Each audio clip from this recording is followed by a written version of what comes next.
Good morning. सुनो, कल के क्लास में जो तुम लोग ने पढ़े थे कि अलजेब्रा में सर सीक्वेंस और सीरीज क्या होता है, कि जब डेफिनिट नंबर से बढ़ेगा, एक पैटर्न को फॉलो करेगा तो सीक्वेंस और सीरीज होगा। और हम बताए थे फिर अगले क्लास में हम इसी से आगे पढ़ेंगे। तो आज हम लोग उपस्थित हैं, आज हम लोग करेंगे प्रोग्रेशन के बारे में, कि सीक्वेंस सीरीज के बाद जो टॉपिक होता है कि सर प्रोग्रेशन क्या है। तो प्रोग्रेशन का मतलब ही तुम सिंपल मीनिंग समझो, प्रोग्रेशन का मतलब होता है बढ़ना या घटना भी कह सकते हो। प्रोग्रेस दो तरीके से हो सकता है, एक पॉजिटिव वे में, एक नेगेटिव वे में। तो सीक्वेंस सीरीज के चैप्टर में आज जो टॉपिक है उसका नाम है प्रोग्रेशन। व्हेन अ सीक्वेंस, जब वही sequence, when a sequence following certain patterns are called progression. वही चीज है, जब कोई सीक्वेंस एक सिंपल पैटर्न को, एक डेफिनिट पैटर्न को, एक फिक्स्ड पैटर्न को फॉलो करता है, तब कहेंगे कि वैसा नंबर, वैसा टर्म, वैसा चीज प्रोग्रेशन में होता है। तो बच्चे प्रोग्रेशन तो थ्री टाइप्स का होता है, थ्री टाइप्स ऑफ प्रोग्रेशन, तीन तरीके से होता है जो हम लोग को पढ़ना है। तो पहला है आपका अर्थमेटिक प्रोग्रेशन। Arithmetic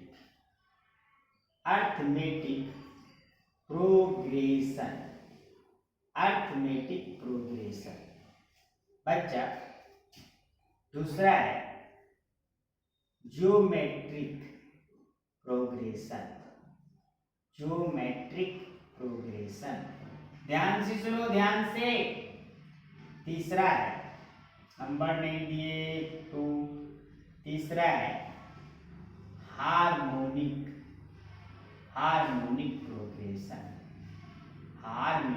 progression. ठीक है ना। तो there are three types of progression which is, first is arithmetic, second is geometric and third is harmonic. मतलब पहला हो गया एपी अर्थमेटिक प्रोग्रेशन, दूसरा हो गया ज्योमेट्रिक प्रोग्रेशन जी, तीसरा आ गया हार्मोनिक प्रोग्रेशन, है ना।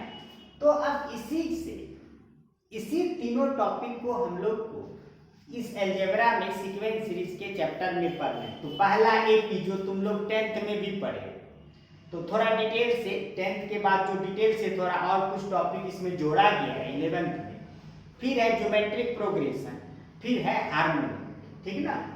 तो प्रोग्रेशन से रिलेटेड जो पहला है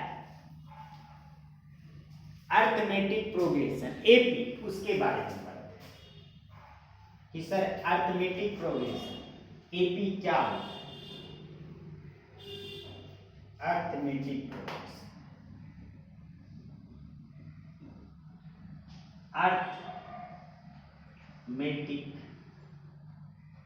प्रोग्रेशन, इसके बारे में पढ़ना है कि सर एपी क्या होता है। तो इससे अब पहले हम लोग ये बात कर लेते हैं तुमसे, आप लोग से मैं ये बात कर लेता हूं कि सर अर्थमेटिक प्रोग्रेशन में क्या क्या पढ़ना है। तो पढ़ना है कि पहला अर्थमेटिक प्रोग्रेशन का डेफिनेशन, परिभाषा क्या होगा। दूसरा है कि एग्जाम्पल पढ़ना है। तीसरा पढ़ना है nth term from the last और nth term from the beginning, मतलब सीधा समझो जनरल टर्म पढ़ना है। फिर हम लोग को पढ़ना है sum of n terms of n AP पढ़ना है। फिर हम लोग अर्थमेटिक मीन पढ़ना है। फिर वर्ड प्रॉब्लम पढ़ना है। इतना टॉपिक को कवर करना है जो कि अर्थमेटिक प्रोग्रेशन में हम लोग का होता है सिलेबस में। अकॉर्डिंग टू सिलेबस एक भी चीज हम लोग नहीं छोड़ेंगे, टोटल का टोटल पर। तो ध्यान दो तुम लोग, अर्थमेटिक प्रोग्रेशन का सबसे पहले डेफिनेशन मतलब परिभाषा, मैथमेटिकली परिभाषा, मतलब मैथमेटिकली परिभाषा का मतलब होता है ना कि तुम एक ऐसा इसको डिफाइन करो जो तुमको दिमाग में रह जाए, दिमाग में सेट कर जाए। तो बच्चे लोग इसका जो डेफिनेशन है, परिभाषा है, अगर अंग्रेजी में बात करते हैं तो जब कोई नंबर पहले वाले टर्म से घटाएंगे अगले वाले टर्म को, अगर अंतर सेम होता है, when each term of a progression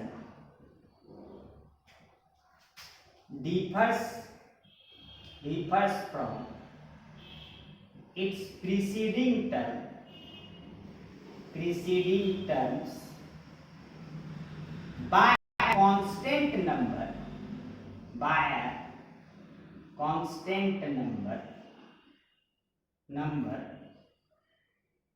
then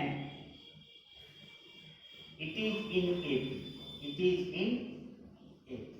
तो देखो इंग्लिश में ये लिख दिए, तुम लोग के पास नोट्स रहेगा, दिमाग में रहेगा, लेकिन अब इसको हम लोग अपने लैंग्वेज में समझते हैं कि जब कोई नंबर दिया रहेगा सीक्वेंस में, पहले नंबर को रहने देंगे और दूसरे में जब पहले को घटाते जाएंगे और जब सम में सेम आएगा, सम में मान लो सेम आ गया, तब वो नंबर कहेंगे प्रोग्रेशन। जैसे कि उदाहरण से ही समझ में आएगा अच्छे से। एग्जाम्पल 10, 20, 30, 40 चेक करना है कि एपी में है कि, चेक करो इसको। तो हम बोलेंगे कि पहला टर्म हो T1, T2, तो घटाओ इसको, 20 घटा 10, इससे इसको घटाना है बच्चा, क्या होगा 10, है ना। फिर इससे इसको घटाओ, 30 घटा 20 10, फिर इससे इसको घटाओ, 40 घटा 30 10। देखो हर एक घटाने के बाद सेम अगर आ जाए, उसी को कहते हैं कांस्टेंट आ जाए, तब हम लोग कहेंगे कि yes it is in AP, it is in AP. मतलब यदि डिफरेंस अगर second number minus first number, फिर अगला उसी तरह से अगला नंबर, फिर उसका पिछला नंबर अगर घटाते हैं, तो अगर सेम आ जाता है, तब हम लोग कहेंगे कि वो सर सीक्वेंस या प्रोग्रेशन एपी में है, अदरवाइज एपी में नहीं होगा।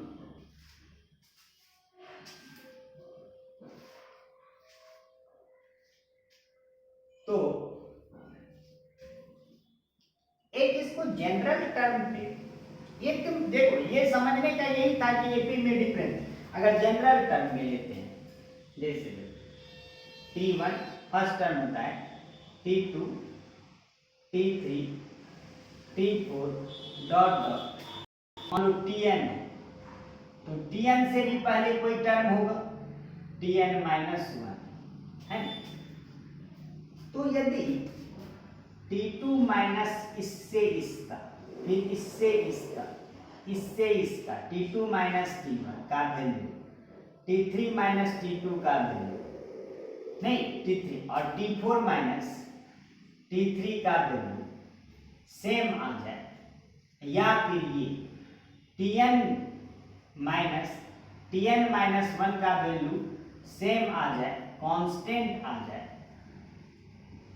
कांस्टेंट आ जाए, तब हम लोग कहेंगे वो जो टर्म है एपी, वो जो टर्म क्या है, इससे डरना नहीं है। इसका मतलब हुआ कि लास्ट का टर्म और उससे प्रीसीडिंग, मतलब सेकेंड लास्ट कह सकते हैं इसको, सेकेंड लास्ट का जब घटाएंगे तो वो अगर सेम आ जाता है इस सब के बराबर, तब हम लोग कहेंगे वो टर्म एपी में।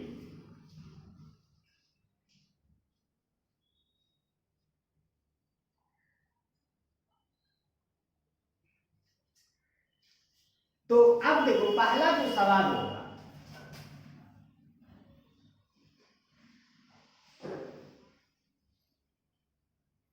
चेक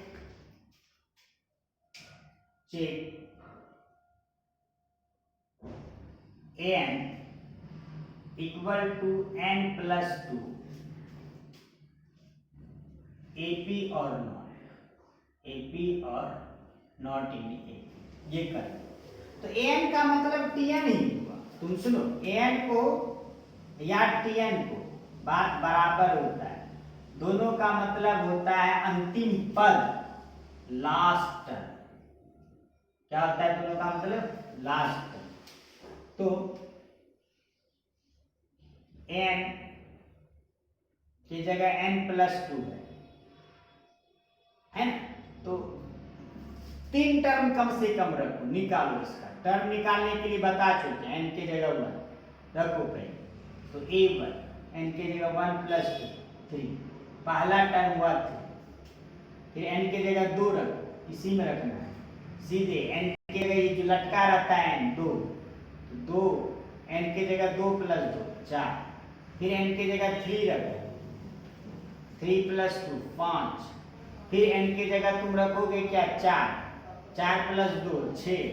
तो तुम्हारा जो सीक्वेंस बना 3 4 5 और 6, इस तरह से बन रहा है। अब इसमें अंतर देखो, 4 घटा 3 1 आया, 5 घटा 4 1 आया, 6 घटा 1 5 आया, सब में सेम आया, तो yes it is in AP, yes it is in AP। अगर सेम नहीं आता एक में भी, तो it is not in AP। तो AP का मतलब यही होता है, यदि सेकेंड नंबर को फर्स्ट नंबर से माइनस करते हैं और यदि सेम आ जाता है तो हम लोग का AP में होगा, अदरवाइज AP में नहीं होगा। तो ये था अर्थमेटिक प्रोग्रेशन, कि अर्थमेटिक प्रोग्रेशन में लोग सर इस तरह। और यहां तक के तुम लोग नोट्स को नोट कर लेना, हम बार बार हर एक क्लास में कह रहे हैं, और फिर कल के क्लास में हम लोग इसके आगे पढ़ेंगे nth term, general term of an AP, और उस पर फिर सवाल करेंगे। तब तक के लिए धन्यवाद।